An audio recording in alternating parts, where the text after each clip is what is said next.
कार्यालयाला निवेदन देऊन टाका.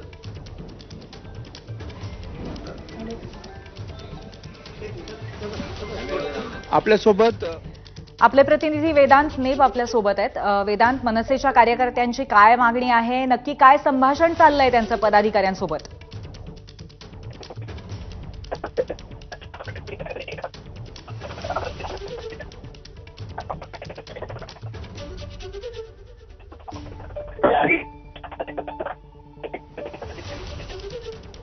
वेदांशी आपला संपर्क होऊ शकत त्या ठिकाणचे मॅनेजर असतील त्यांना सांगितलं जातं. काय म्हणतोय, तुम्हाला काय पाहिजे ते तुम्ही बघा. आम्ही तुम्हाला आज गुलाबाचा फुल देतो, आज कुठलेही काचं बिचं आम्ही फोडत नाही.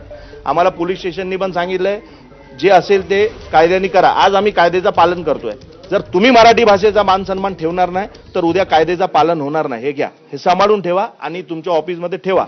म्हणून तुम्हाला माहित पडत राहील हे मनसे जे लिहिलेलं आहे. मग तुम्हाला डोक्यात फिरत राहा, बाबा आपल्याला मराठी करायचं आहे, आपल्याला मराठी करायचं आहे. अहो तरी पण आम्हाला तुम्हाला बोलावं लागतोय ना. महेंद्रजी, तुम्ही ठिकठिकाणी जाताय, आता येस बँकमध्ये आला आहात, काय मागणी काय आहे? आणि प्रत्येक ठिकाणी सांगताय की मराठीचा वापर झाला पाहिजे, तुम्ही फुलं समोर आहे ना, समोर सगळ्यांना दिसेल. काय तुमचं म्हणणं काय आहे? कारण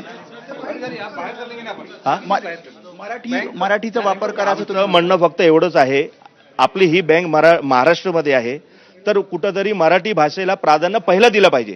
तुम्ही हिंदीला देताय, तुम्ही इंग्रजीला देताय, ठीक आहे, तर मराठी भाषेला आता स्लिप बुक आहे, तुम्ही बघू शकताय की ह्याच्यामध्ये कुठं पण मराठीमध्ये लिहिलेला नाहीये. का मराठी लिहिलं नाही? तर साहेब म्हणतात की ऑप्शन पाहिजे तर आम्ही मराठी झेरॉक्स काढून देतो. म्हणजे हे मराठी भाषा ऑप्शन आहे का? मराठी भाषा ऑप्शन नाही, मराठी भाषा प्रथम आहे.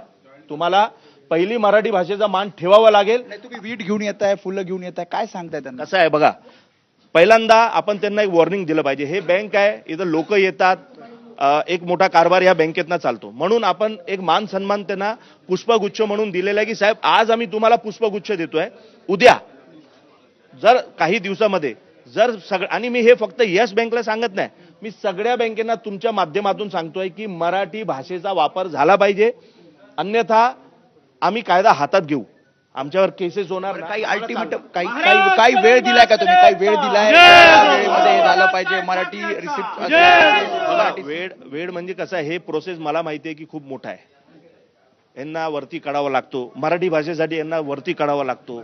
मग वरतीवाले वरती काढवतायत की आम्ही मराठी करू की नाही करू. हे आपलं दुर्दैव आहे महाराष्ट्रामध्ये, हे आपलं महाराष्ट्राचं दुर्दैव आहे की यांना वरपर्यंत कळवावं लागेल. परंतु यांना यांची सीमा मर्यादा माहीत असलं पाहिजे. हे म्हणणार आम्हाला 6 महिने लागणार, 1 वर्ष लागणार, तुम्ही वेळ देताय. आम्ही एक 5 ते 10 दिवसाचा तुम्हाला वेळ देतोय. त्यामध्ये तुमचे जे झेरॉक्स, जे कागदपत्र तुमची असतील, ह्यानंतर इथं मराठी दिसलं पाहिजे. इथं जे बोर्ड आहेत तुम्ही बघू शकताय, इथं बोर्डामध्ये 1-2 असे मराठी दाखवण्यासाठी की हा आमच्याकडे मराठी आहे, ते मराठी चालणार नाही. मराठी मोठ्या शब्दात अक्षरात पाहिजे. त्यामुळे आपण पूर्वी बघतोय वेगवेगळ्या बँकांमध्ये हे सगळे मनसे पदाधिकारी जात आहेत. राज ठाकरे यांनी जे सूचना आदेश दिले त्यानंतर अशा प्रकारे हे मनसैनिक वेगवेगळ्या ठिकाणी जातात आणि साकी नाक्यातल्या या बँकेमध्ये जाऊन जिथे हिंदी आणि इंग्रजी भाषेचा वापर आहे त्या ठिकाणी आता मराठी भाषेचा पर्याय सुद्धा दिला जावा. मराठी भाषेत सूचना असतील किंवा मराठी भाषेत स्लिप्स असतील त्या भरताना कुठेही मराठी माणसाला अडचण येऊ खरे नये. वेदांत, त्यामुळे आता फक्त आता मराठी भाषेमध्ये बोलण्याबाबतच नाही तर मराठी भाषेमध्येच सगळ्या सूचना कागदावरती असाव्यात आणि बोर्डांवरती असाव्यात, याबद्दल सुद्धा मनसे